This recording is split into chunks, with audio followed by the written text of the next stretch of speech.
Unajua nini kinauma zaidi wakati wa kuachana? Sio kumpoteza mtu, sio kupoteza vitu, ni kujipoteza wewe mwenyewe. Ni kupoteza ule uhalisia wako, ni kupoteza ile nafsi yako. Hicho ndio kitu ambacho kinaumiza zaidi wakati unaachana na mtu na wakati unatengana na mtu.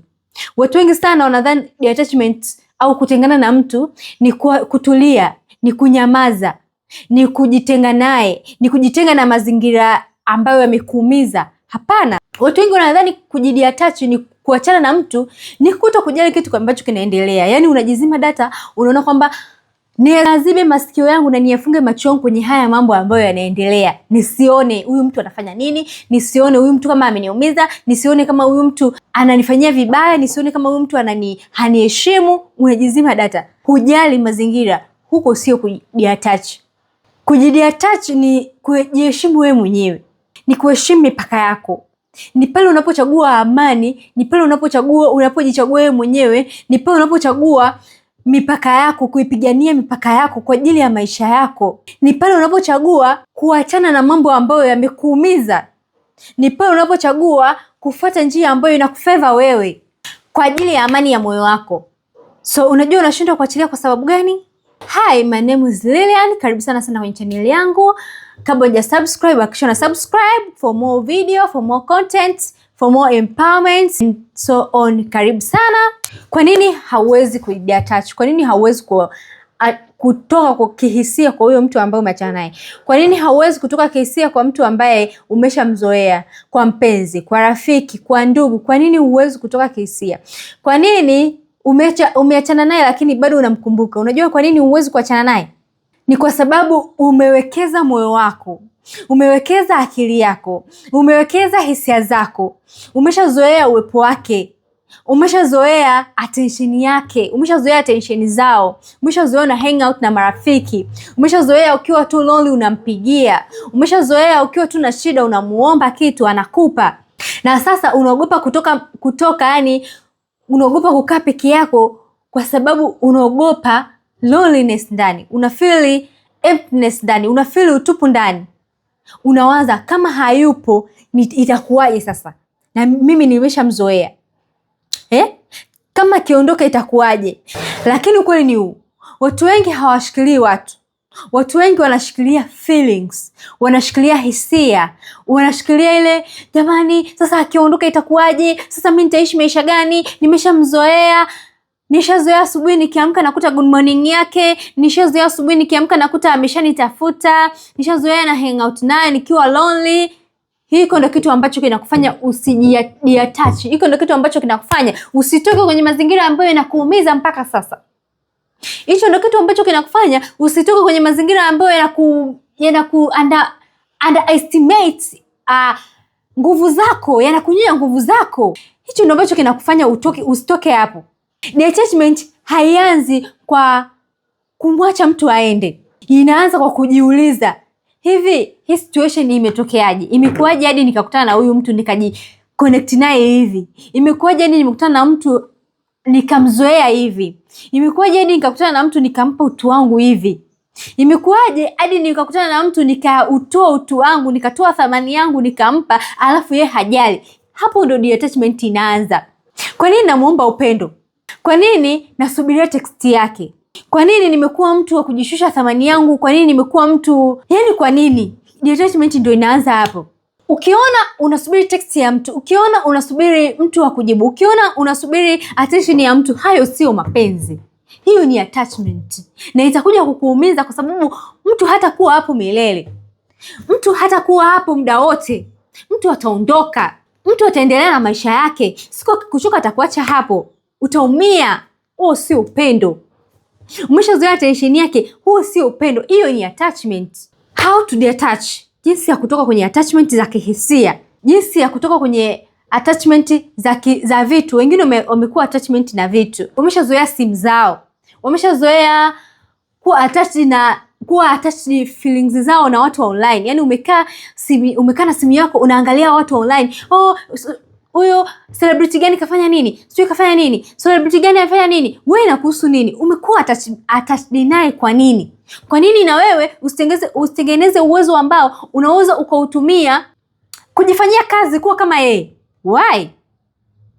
Why? Kwa nini? Hivi ndio vitu ambavyo vitakusaidia wewe kutoka kwenye stage ya kujiattach na vitu na watu na marafiki na kuwa wewe na uhalisia wako na kubaki wewe na uhalisia wako. Hata mtu asipokuwepo unabaki huko salama. Namba moja, kubali kwamba umeshajiattach. Kubali kwamba umesha attach feelings zako pale. Kubali kwamba umesha attach akili yako kwenye simu yako kufuatilia maisha ya watu. Kubali kwamba umesha attach kwa mtu ambaye hakufevi, kwa mtu ambaye hakujali, kwa mtu ambaye hajui thamani yako. Labda anajua thamani yako kwa sababu umemzoesha kutreat vibaya, anajisikia tu kutreat vibaya vile anavyotaka yeye. Kubali kwamba unataka kuanza upya. Kubali kwamba kuna kipindi cha maumivu kinakuja cha kumwacha mtu ambaye unampenda. Kubali kwamba kuna version ambayo unaitoa, unaisacrifice kwa ajili ya kuunda version mpya. Hiyo namba moja. Namba mbili, distance yourself. Anza kujiondoa taratibu kwenye hayo mazingira. Usigombane, usilete drama, punguza access. Punguza upatikanaji wako. Tatizo unapatikana sana. Umekuwa mrahisi sana. Umekuwa mrahisi sana kupatikana na watu wanaokuumiza, na watu ambao hawajui thamani yako, na watu ambao wanachezea muda wako. Muda wote tu wakikutaka wanakupata. Ndio maana wanakuumiza. Punguza access, punguza kupatikana. You are too much available. Kuna kitu kinaitwa demand kwenye ulimwengu wa sales. Demand inatengeneza watu wakione kitu cha thamani. Tengeneza demand kwenye maisha ya watu. Sio mtu tu akijisikia kukupata anakupata. Sio mtu tu akijisikia kukuumiza, ngoja nimpumzikie huyu, anakupumzikia na kuumiza. Na huyo mtu ambaye anakupumzikia hakujali, anajali tu yeye na hisia zake. Watu wako busy na maisha yao. Watu wako busy wanatafuta amani za mioyo yao. Kwa nini wewe usitafute amani ya moyo wako? Kwa sababu una heal mahali pale pale ulipoumia. Unatafuta kupona pale pale ulipoumizwa. Unajipa hope. Unajipa amani pale pale ulipoumizwa. Hiyo sio solution. Solution ni kutoka hapo. Toka hapo. Go far away. Punguza mawasiliano. Punguza upatikanaji wako. Rudisha focus yako kwako. Anza kujijenga upya wewe mwenyewe.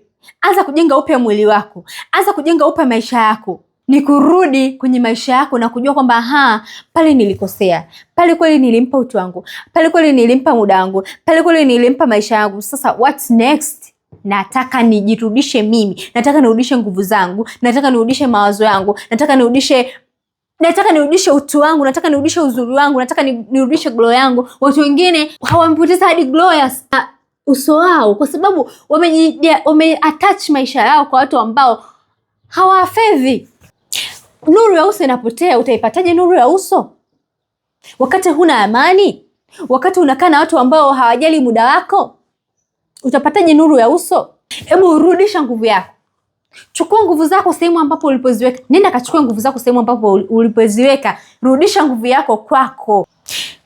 Wana harvest nguvu zako. Wanazitumia nguvu zako kwa ajili ya manufaa yao wao wenyewe. Wanazitumia nguvu zako kwa ajili ya kujimpawa wao wenyewe, kwa ajili ya mambo yao yaende. Na wamekuona sio thamani. Wameona tu nguvu yako inakuwa accessed muda wote wanapotaka tu kuchukua nguvu zako. Wanaitumia nguvu yako vibaya. Kaichukua nguvu yako. Unaichukuaje nguvu yako? Tulia. Punguza access. Uko na kuchukua nguvu yako. Toka kwa watu ambao wanakusumbua. Toka kwa watu ambao wanakuharvest nguvu zako. Toka kwa watu ambao wanakudrain your energy. Umekaa una entertain, energy yako inakuwa drained. Umekaa una entertain, vitu vyako vinakuwa tu vinachezewa. Nisikilize vizuri. Mtu akikufanya option, mtu akikufanya kama wewe basi tu, ili mradi tu siku zinaenda, hata kama anajua thamani yako na hata kama haijui thamani yako, huyo mtu hastahili kuwa priority kwenye maisha yako. Hastahili. Mtoe. Mtu anakutafuta tu pale anapojisikia kustarehe. Rafiki anakutafuta tu pale anapojisikia kustarehe. Rafiki anakutafuta tu pale anapojisikia amechoka, anahitaji kupumzika, ndo anakutafuta. Mpenzi anakutafuta tu pale anapoona shida zake. Akiwa na shida zake anakutafuta kwa sababu anajua utamsaidia. Huyo mtu hakufai. Mtoe kwenye maisha yako mapema sana, mtoe. Anatumia nguvu zako vibaya. Ana drain nyota yako. Ndio maana siku hizi nyota yako haing'ai. Kwa nini? Kwa sababu umesharuhusu watu wa drain nyota yako. Umesharuhusu watu wajichukulie tu wanavyojichukulia nguvu zako. Toa watu kwenye maisha yako. toa marafiki, toa huyo mtu, usimlee, usimuonee huruma. Najua inauma kumwacha mtu, inauma kuacha vitu, inauma kuacha mazingira, inauma, lakini toka hapo, toka kwenye hayo mazingira, toka kwenye hiyo familia, toka kanenda katafute kitu kingine ambacho kinakuempower. Nenda kwenye mazingira mapya, nenda badilisha mazingira, kapata exposure mpya, kakutana na watu wapya, kakutana na watu ambao wanakupenda kweli, kakutana na watu ambao wanakujali kweli, kakutana na watu ambao wanajua nguvu yako, kakutana na watu ambao wanathamini uwepo wako, wanathamini muda wako, kakutana na watu ambao wanathamini attention yako. Ukiwepo wanajua fulani yupo, anahitaji kujaliwa, anahitaji kupendwa. Nenda kakutana nao hao watu ambao umekaa nao hapo wanakurudisha nyuma, wanakufanya usifanikiwe. Hawa watu ambao unawalea wanakufanya usifanikiwe. Hawa watu ambao unawalea kwenye maisha yako wanakurudisha nyuma. Wengine mmewafollow watu ambao sio wa muhimu. Unfollow hawa watu ambao wanakurudisha nyuma, hawa watu ambao wanakufanya uwe na pressure. Umeattach feelings zako kwa watu ambao wanakufanya una pressure ya mafanikio, unataka mafanikio ya haraka. Unaona mafanikio kama ni kitu cha kuamka tu na kukuta mafanikio. Hapana, mafanikio yanatafutwa. Unfollow hao watu. Anza kujifanyia kazi wewe mwenyewe. Anza kutaka kuwa the better version of yourself. Rudisha nguvu zako kwako. Najua detachment sio rahisi, lakini ni moja ya maamuzi makubwa sana ambayo ukiyafanya hautajuta kufanya detachment. Hautajuta kucancel watu ambao hawakupi fedha kwenye maisha yako. Siku ukiamua kuachia, siku ukiamua kuitafuta amani yako wewe mwenyewe, siku ukiamua kurudisha maisha yako na kuanza upya maisha yako, hiyo ndio siku ambayo hautasahau. Toka kwenye comfort zone. Umekuwa comfortable sana, toka hapo. So kama hii video imekugusa, hakikisha una share, subscribe, comment, na usisahau kwamba uponyaji ni safari, sio kitu cha kufanya siku moja. Kudetach sio kitu cha kufanya siku moja.